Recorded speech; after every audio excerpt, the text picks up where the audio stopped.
Welcome back to flying birds. എൻ്റെ കഴിഞ്ഞ video നിങ്ങളെല്ലാവരും കണ്ടെന്ന് വിശ്വസിക്കുന്നു.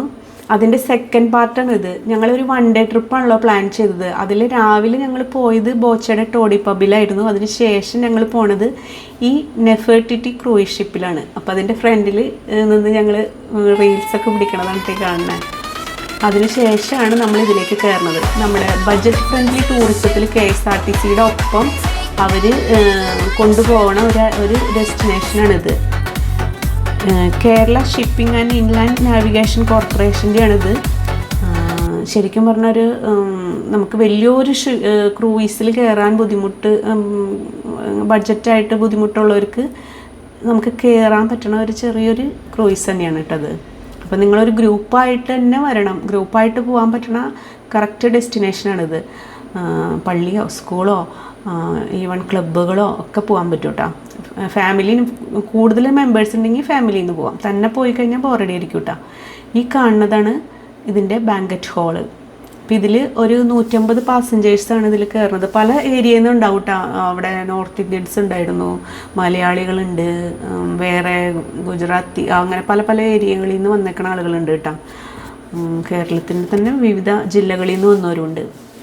അങ്ങനെ ഈ 150 പേര് കയറുന്ന ഒരു ടൈമില്ലേ, ആ ടൈം നമ്മളെ ബോറടിപ്പിക്കാണ്ടിരിക്കാൻ വേണ്ടി നമുക്ക് വെൽക്കം ഡ്രിങ്ക്സും തരുന്നുണ്ട്. അതിനുശേഷം അവരവിടെ പ്രോഗ്രാം കണ്ടക്ട് ചെയ്യുന്നുണ്ട്. അതായത് പാട്ടുകാരുണ്ട് നമുക്ക്. അപ്പോൾ ഇഷ്ടംപോലെ പാട്ടുകാർ വന്ന് നമ്മളെ എൻ്റർടൈൻ ചെയ്യിക്കുന്നുണ്ട്. അതുപോലെ തന്നെ ഒരു മജീഷ്യൻ വന്നിട്ടുണ്ടായിരുന്നു. പിന്നെ അതിനുശേഷം അവർക്ക് അവിടെ ഒരു സ്ക്രീൻ പുറകിലുണ്ട്. അതിൽ നമുക്ക് സേഫ്റ്റി കാര്യങ്ങളൊക്കെ പറഞ്ഞു തരുന്നുണ്ട്. എല്ലാ കാര്യങ്ങളും എക്സ്പ്ലെയിൻ ചെയ്യണതാണ് കേട്ടോ അവിടെ. ഈ ക്രൂയിസ് ആണെങ്കിൽ ഒരു ഈജിപ്ഷ്യൻ മോഡലിലാണ് നിർമ്മിച്ചേക്കണേ. ഇതേ കണ്ട, ഈജിപ്ഷ്യൻ രാജ്ഞിയായ നെഫേർട്ടിറ്റി ആളുടെ മോഡലാണ് വെച്ചേക്കണത്. അവിടെ നമുക്കൊരു സീറ്റ് ഉണ്ട്, നമുക്ക് ഫോട്ടോഷൂട്ടിനുള്ള ഒരു സ്ഥലം, ലൈറ്റൊക്കെ കൊടുത്തിട്ട്. പിന്നെ ദേ ഇവിടെ നമ്മൾ മുകളിലേക്ക് കയറാണ്. ഫസ്റ്റ് നമ്മൾ കയറി കഴിയുമ്പോൾ നല്ല കാഴ്ച കാണാം. ഇവിടെ നിന്ന് ജസ്റ്റ് സൈറ്റ് സീയിങ് മാത്രമാണ് ഇതിനുള്ള കേട്ടോ. അപ്പോൾ ഇവിടെ എന്തൊക്കെ കാണണമെന്നുള്ളത് അവർ നമുക്കെല്ലാം പറഞ്ഞു തരും കേട്ടോ. പഴയ കൊച്ചിയുടെ ഭാഗങ്ങളും ഷിപ്പ് യാർഡും കണ്ടെയ്നർ ടെർമിനലുകളും എല്ലാം പറഞ്ഞു തരും കേട്ടോ. അതുപോലെ ശ്രീലങ്കയ്ക്ക് പോകാനുള്ള കപ്പൽ പുറപ്പെടുന്ന ഏരിയ. പിന്നെ കണ്ടതേ ചെറിയ ചെറിയ ബോട്ടുകളൊക്കെ അവിടെ സർവീസ് നടത്തുന്നത് കാണാൻ പറ്റും. അതിനുശേഷം നമ്മൾ മുകളിലേക്കാണ് പോകുന്നത്.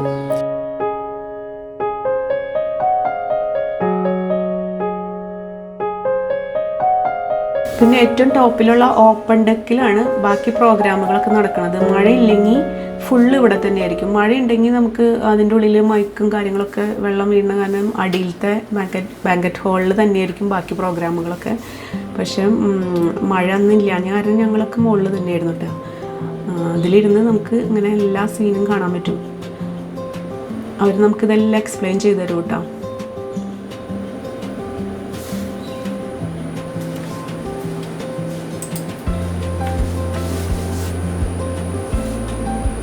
അതുമാതിരി തന്നെ ഇതിൻ്റെ ഉള്ളിൽ പ്ലേ ഏരിയ ഉണ്ട് കുട്ടികൾക്ക് കേട്ടോ.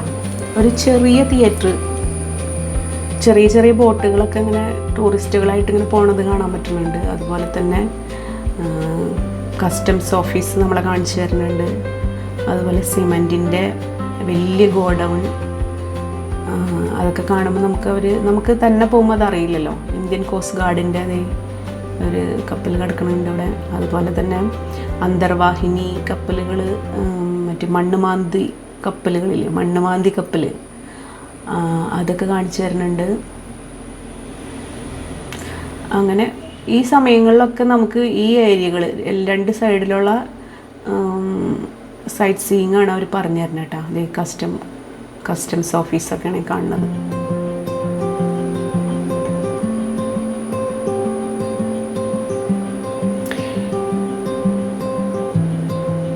ഈ കപ്പലിൽ നമുക്ക് സേഫായിട്ടുള്ളൊരു ജേണി തന്നെയാണ് കേട്ടോ. ഇത് 12 നോട്ടിക്കൽ മൈൽ വരെ പോകാൻ പറ്റുന്ന ഏക വെസലാണിത് എന്നാണ് പറഞ്ഞത്. ഇത് ചീനവലകൾ കേരളത്തിൽ മാത്രമാണ് ഇതുള്ളൂ, ബാക്കി എല്ലായിടത്തും നിർത്തലാക്കി എന്നാണ് പറയണത്. പഴയ ഫോർട്ട് കൊച്ചിയുടെ ഭാഗങ്ങളാണ് ഇതൊക്കെ കേട്ടോ. ഇത് വാട്ടർ മെട്രോ സ്റ്റാർട്ട് ചെയ്യണ ഭാഗം.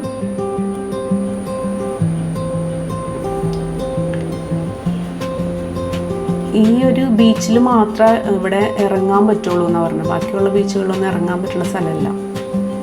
ഇപ്പം നമ്മൾ കായലിലാണ് പോയിക്കൊണ്ടിരിക്കുന്നത്. കായലിൽ പോയിക്കൊണ്ടിരിക്കുമ്പോൾ നമുക്ക് വേറെ ബുദ്ധിമുട്ടുകളൊന്നുമില്ല.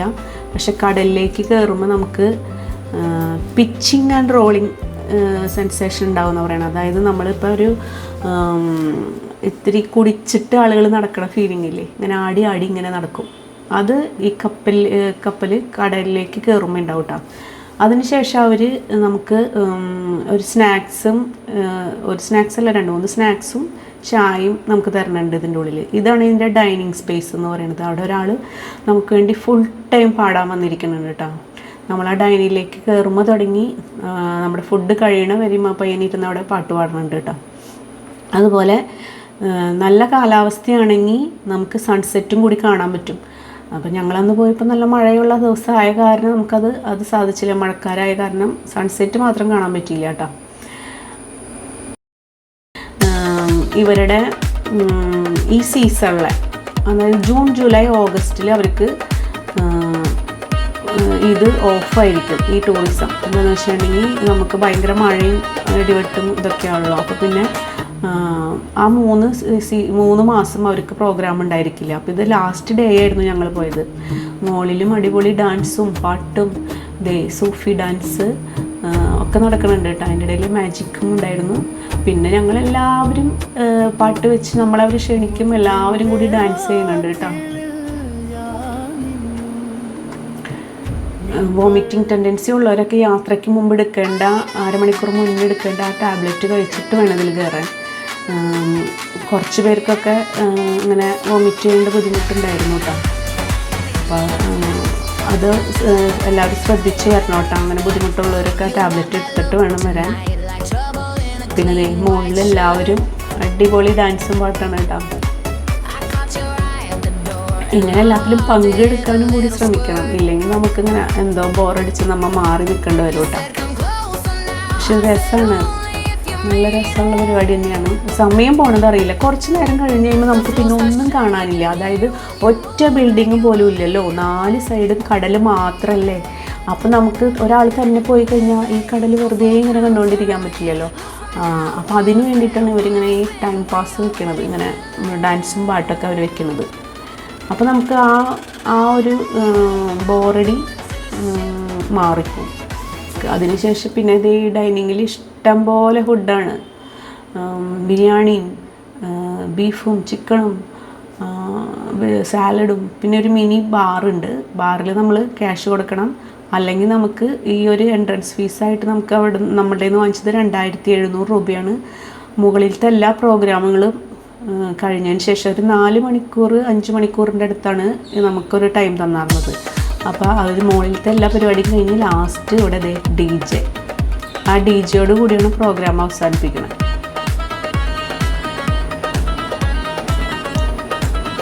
പ്രോഗ്രാമൊക്കെ കഴിഞ്ഞ് എല്ലാവരും ഷിപ്പിൽ നിന്ന് ഇറങ്ങി പോവാണ്. ഒരു 1 ഡേ കംപ്ലീറ്റഡ് എന്ന് പറഞ്ഞാൽ കംപ്ലീറ്റഡ് ഫുൾ ഫില്ലായിട്ടുള്ള ഒരു എൻ്റർടൈൻമെൻ്റ് ആയിട്ടുള്ളൊരു ഡേ. എന്തായാലും എല്ലാവരും ഹാപ്പി ആയിട്ട് തിരിച്ചു പോവാണ്. അപ്പോൾ ഇന്നത്തെ വീഡിയോ ഇവിടെ അവസാനിക്കുകയാണ്. ഇതുപോലത്തെയുള്ള ഈ ക്രൂയിസ് ഷിപ്പിൽ എല്ലാവരും പറ്റുന്നവരൊക്കെ സാധിക്കുന്നവരൊക്കെ പോയി കണ്ട് ആസ്വദിച്ചു വായോ. അപ്പോൾ ഇന്നത്തെ വീഡിയോ ഇഷ്ടമായെങ്കിൽ ഒന്ന് ലൈക്ക് ചെയ്യുക, ഷെയർ ചെയ്യുക, സബ്സ്ക്രൈബ് ചെയ്യുക. Thank you.